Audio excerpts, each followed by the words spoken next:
Saya tuh dulu bukunya tuh baru terbit 2. Oke. Memang yang saya setor 23 naskah. Tapi yang terbit baru 2. Nah, utang saya 1 miliar lebih. Bagaimana caranya saya mengandalkan royalti kalau dengan cara konvensional saya bayar utang? Nggak bisa. Orang-orang tuh nunggu cukup baru sedekah. Kalau saya lain, kurang, hambat aja udah. Jangan nyari tambahan.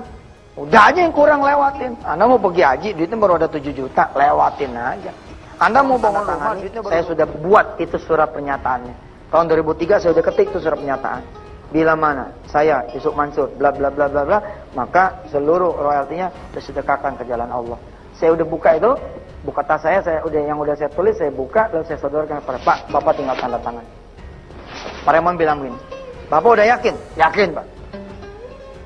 Terus supaya Pak Raymond jangan banyak nanya, saya gini, Bapak jangan jadi setan ya, ngalangin saya.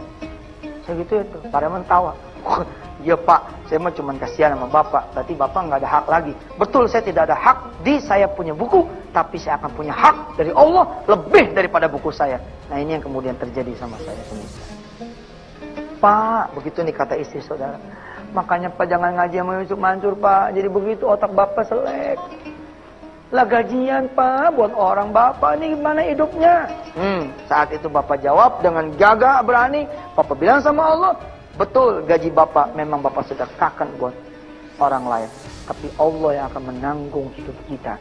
Dan Allah memberi 10 kali lipat sampai 700 kali lipat lebih banyak. Berarti Anda kenal Allah. Sekarang pertanyaannya, jika Anda membayar hutang, itu kewajiban. Pahalanya lebih gede daripada Anda bersedekah. Seberapa perbedaannya? Nggak bisa dibandingkan antara Anda sedekah dengan bayar utang. Kalau bayar utang hukumnya wajib, dan kalau Anda menunda jadi dosa. Makanya pahala membayar utang lebih gede. Nggak usah bantu di Al-Bahjah. Ya, enggak begitu. Tolong ya, kita perlu kenal Allah. Kalau ada seruan-seruan seperti itu, ya tidak perlu dengar karena salah seruan itu. Dia tidak mengizinkan bayarkan utang, itu lebih gede pahalanya. Cuman Anda jangan tergiur dengan kalimat segede apapun utangmu sedekahlah, nanti Allah akan buka rizkimu.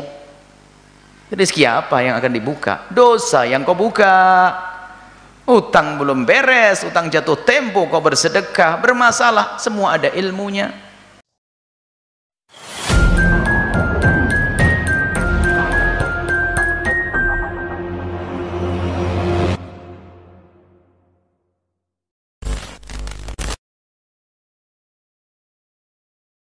Assalamualaikum warahmatullahi wabarakatuh teman-teman. Ya, cerita-cerita mengenai pengalaman sedekah, ya cerita-cerita mendapat keajaiban ya setelah bersedekah ini barangkali tentunya sudah seringkali diucapkan oleh Yusuf Mansur ya dalam acara-acaranya, dalam kajian-kajiannya begitu ya. Dan ini banyak yang menganggap bahwa cerita-cerita yang disampaikan oleh Yusuf Mansur itu adalah diduga fiktif atau bohong belaka ya, karena figurnya itu tidak jelas seperti teman-teman. Dan ajakan sedekah, himbauan sedekah, tetapi dengan cara menyampaikan kisah-kisah yang ajaib ya, memperoleh balasan seketika ya 100, 700 kali lipat langsung dibayar kontan oleh Allah Subhanahu wa taala, dan juga terkesan memaksa ya ketika ini meminta sedekah ke jamaah. Ini juga dikritik oleh pihak-pihak ustadz lain, misalkan seperti Bu Yahya, kemudian Cak Nun dan akademisi lainnya teman-teman. Dan juga Yusuf Mansur juga beberapa kali menyampaikan bagaimana caranya menyelesaikan masalah, utamanya soal utang piutang ya. Nah ini teman-teman soal utang piutang ya, Yusuf Mansur memberikan amalan-amalan, bahkan di Instagramnya, di profilnya kalau kita lihat itu ada sebuah website ya, kuliah semacam kuliah umum ya, kuliah online gitu ya, bernama Kuliah Wisata Hati. Di situ ada namanya amalan gacuan pelunas hutang begitu teman-teman ya. Dan ini kan sungguh ironis dan berbanding terbalik dengan dirinya sendiri ya. Dirinya sendiri yang mengajarkan bagaimana caranya cepat lunas hutang. Dirinya sendiri sampai sekarang banyak hutang-hutang yang belum terselesaikan. Nah ini gimana? Nah ini bukankah sungguh ironis dan memalukan menurut saya begitu teman-teman. Dan ada lagi beberapa statement dan ini bisa diperdebatkan oleh ustadz-ustadz lain, misalkan seperti ketika seseorang mempunyai hutang teman-teman ya, ini diceritakan dalam sebuah ceramah sosok atau figur ketika bersedekah. Nah, di saat dirinya mempunyai hutang, nah ini ada cerita-cerita, ada kejadian-kejadian ajaib yang mana ini bisa melunasi hutang tersebut, gitu. Nah, ini kan persoalan yang bisa diperdebatkan, gitu, teman. Ini yang mana yang didahulukan, ya, antara hutang dan juga sedekah. Ya, di sisi lain ini hutang ini adalah wajib, gitu, teman-teman, ya. Dan di sisi lain bersedekah ini juga sunnah yang dianjurkan oleh Rasulullah, gitu, teman-teman, ya. Dan supaya kita tidak salah menilai atau memahami, ya, bagaimana prioritas utama, ya, ketika kita mempunyai hutang dan di saat yang bersamaan kita mempunyai hutang, mempunyai sedekah, menurut saya. Nah, ini yang mana yang didahulukan, ya. Nah, ini kita putar saja, ya. Ini yang pertama, ini video Yusuf Mansur terkait dengan ceramah-ceramahnya terkait dengan permasalahan antara hutang dan sedekah. Nah, dan berikutnya nanti kita akan compare dengan pendapat Buya Yahya, di mana ada jamaah yang pertama antara hutang dan sedekah, ini mana yang didahulukan, teman-teman. Mari kita putar videonya. Bapak sholat dulu deh. Bapak istikharah dulu. Tentuin dulu, jangan sampai Bapak sedekah 100%. Ya sudah, saya sholat. Saya nangis sama Allah. Ya Allah, ini buku royaltinya belum ada. Belum ada. Ibarat situ kerja, gajinya juga belum turun. Kok belum turun aja saya pelit. Belum ada aja saya pelit. Ya Rob, kalau royalti ini turun pun tidak akan pernah mampu membayar utang saya yang 1 miliar lebih itu, ya Allah. Saya bilang gitu sama Allah. Betul, pemirsa. Saya tuh dulu bukunya tuh baru terbit 2. Oke. Memang yang saya setor 23 naskah. Tapi yang terbit baru 2. Nah, utang saya 1 miliar lebih. Bagaimana caranya saya mengandalkan royalti kalau dengan cara konvensional saya bayar utang? Nggak bisa. Orang-orang tuh nunggu cukup baru sedekah. Kalau saya lain, kurang, 4 aja udah. Jangan nyari tambahan. Udah aja yang kurang lewatin. Anda mau pergi haji, duitnya baru ada 7 juta, lewatin aja. Anda mau bangun rumah, duitnya baru 20 juta, lewatin aja. 100% tuh bisa 100% parsial. Kayak saya kan, 100% ini 100% di urusan royalti toh. Bukan 100% di urusan semua hidup saya seperti Mustafa tadi, enggak. Akhirnya saya kemudian minta kekuatan sama Allah. Ya Allah, betul juga istri saya ada, anak saya ada. Ya, sebagai ibadah saya harus juga menanggung hidup mereka. Bukan sebagai saya Tuhan, tapi sebagai ibadah saya. Baiklah ya Allah, saya sedekah 50% saja, mudah-mudahan Engkau ridho. Sebenarnya 50% itu sudah gede banget, pemirsa. Kita lihat ya, 10 dikurang 5, itu 55. 10 dikurang 5, itu 55. Udah gede sebenarnya.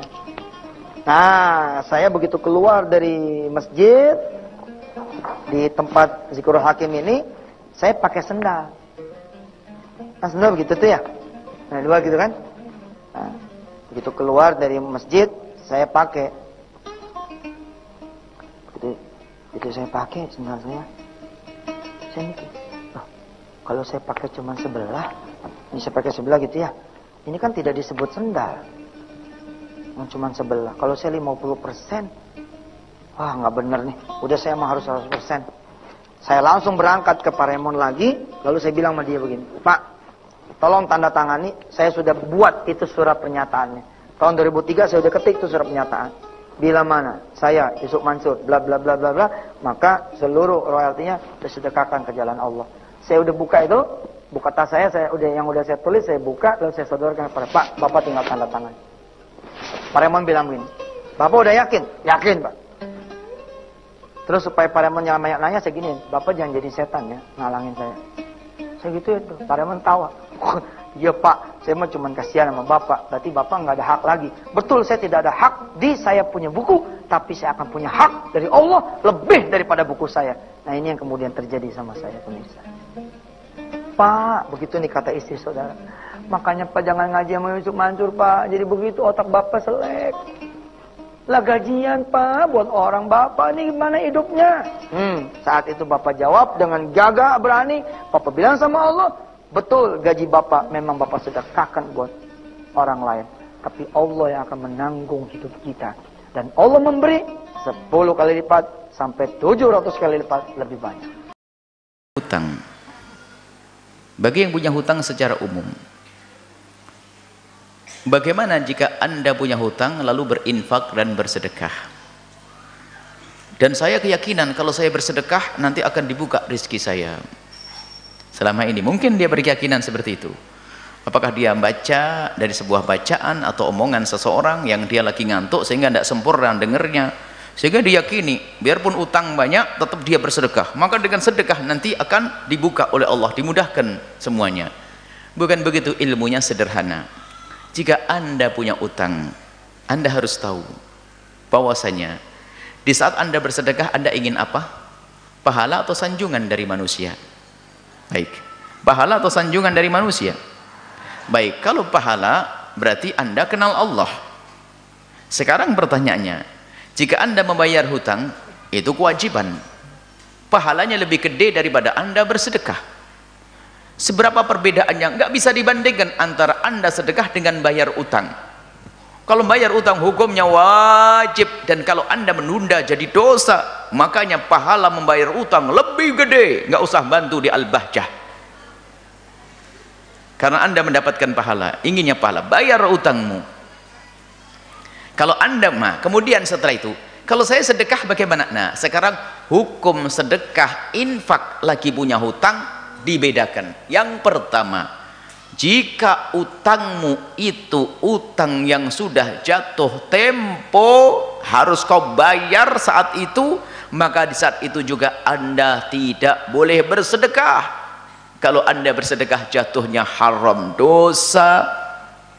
Utang jatuh tempo.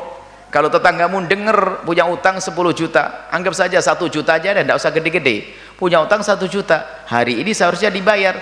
Tak taunya Anda membantu Al-Bahjah. Ini bantuan untuk maulid 500.000. Tetangga ada ngedumel, kurang ajar, utang belum dibayar, sedekah. Nggak perlu. Makanya semuanya pakai ilmu. Jangan sedekah, sedekah. Utangnya numpuk, berarti dia bukan karena Allah, karena pengen disanjung manusia. Kalau dia sudah banyak sedekah, atau ilmunya yang salah. Tapi kalau utangnya belum jatuh tempo, bayarnya nanti bulan Sya'ban, dan Anda punya gambaran untuk membayarnya, karena bayarnya bulan Sya'ban, maka hari ini Anda nyantai, Anda masih bisa bersedekah. Teman-teman, saya potong dulu. Seperti yang Ustadz Buya sampaikan pada teman-teman ya, ketika kita mempunyai hutang, apalagi hutang yang jatuh tempo, dan kita mampu membayarnya, kemudian kita memilih untuk bersedekah terlebih dahulu, nah ini jatuhnya adalah dosa, teman-teman.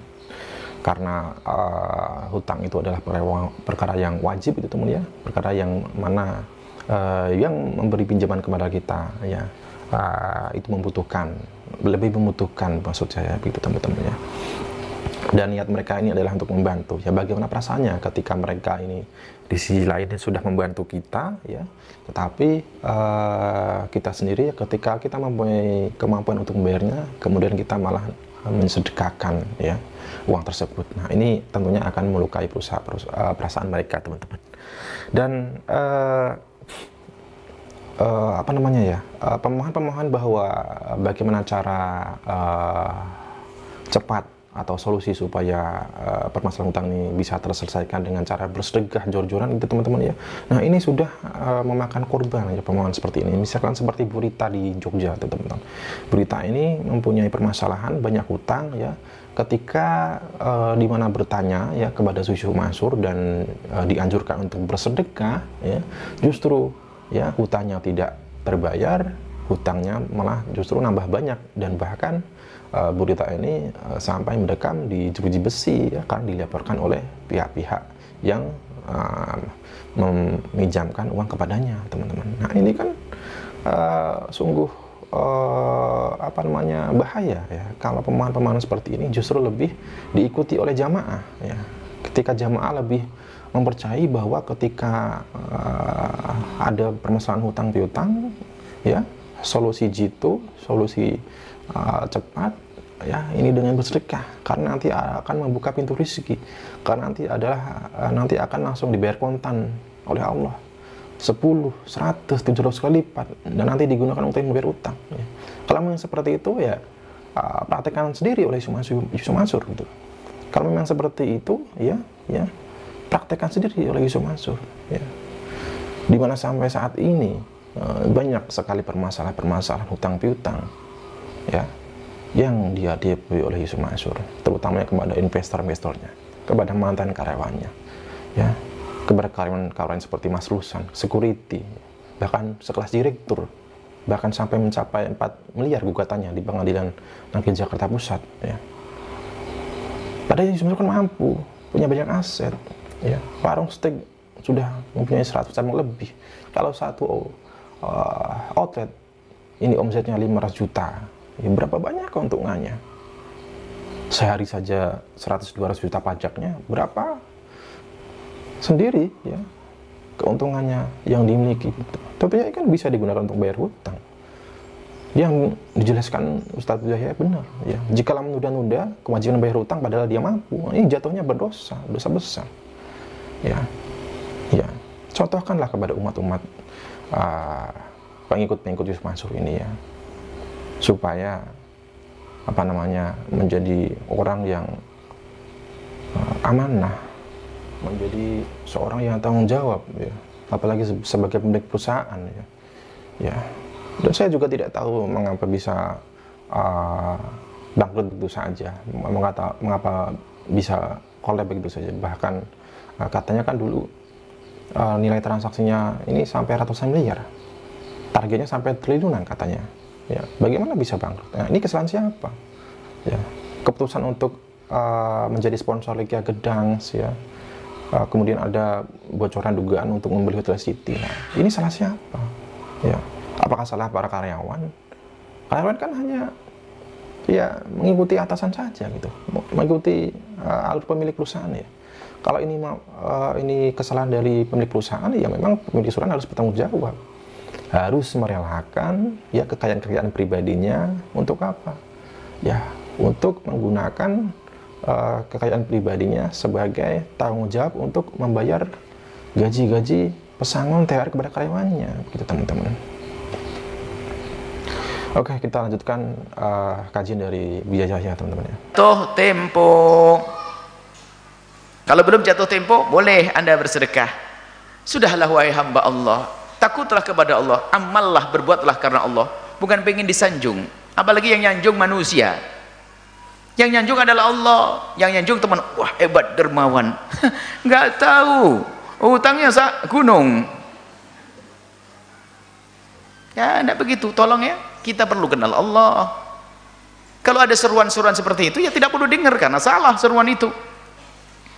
Anda menyakiti orang yang Anda pinjamin uangnya. Utang belum dibayar kok. Kecuali, nah baru boleh Anda. Yang ketiga, boleh Anda bersedekah atau infak sementara Anda punya utang yang jatuh tempo. Boleh, dengan catatan Anda minta izin kepada orang yang minjemin uang kepada Anda. Pak, saya kan punya utang 10 juta, harus saya bayar sekarang. Oh iya, gimana? Cuman kira-kira saya punya duit 5 juta, apakah boleh kasih tempo lagi? Saya mau sedekah ke pondok. Oh, kalau dia ngomong boleh, berarti diizini oleh dia. Kalau dia tidak mengizinkan, bayarkan utang, itu lebih gede pahalanya. Cuman Anda jangan tergiur dengan kalimat, segede apapun utangmu sedekahlah, nanti Allah akan buka rizkimu. Rizki apa yang akan dibuka? Dosa yang kau buka. Utang belum beres, utang jatuh tempo, kau bersedekah, bermasalah. Semua ada ilmunya. Kalau Anda pasti nggak paham, Anda saja yang minjemin duit sama orang, suruh mikir. Anda pinjam duit sama seseorang, makanya hukum itu ada sangkutannya dengan sesuatu yang difahami oleh akal kadang. Contoh begini, Anda minjemin duit sama orang 10 juta. 10 juta. Kemudian hari ini sudah jatuh tempo. Hari ini sudah jatuh tempo. Dan Anda ingat, waktu bayar ini insya Allah. Tatanya datang ke rumah Anda, nggak ngomong utang dan sebagainya. Tatanya dengar kabarnya, ada berita, Masya Allah, Pak ini telah nyumbang 5 juta ke pondok. Apa coba Anda dengar? Nyumbang apaan nih? Utang dengan saya nggak dibayar, nyumbang. Mesti marah Anda. Suruh bayangin begitu.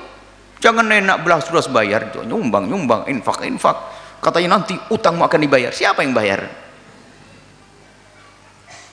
Kemudian kebaikan orang kafir pun akan diberi imbalan oleh Allah. Kalau Anda berbuat baik dengan cara yang salah kayak tadi misalnya Anda punya utangnya sudah jatuh tempo, tapi Anda lebih banyak sedekah, akan dibalas oleh Allah di dunia, tapi tidak ada balasan di akhirat. Karena orang kafir pun jika berbuat baik, Allah yang Maha Kasih akan dibalas.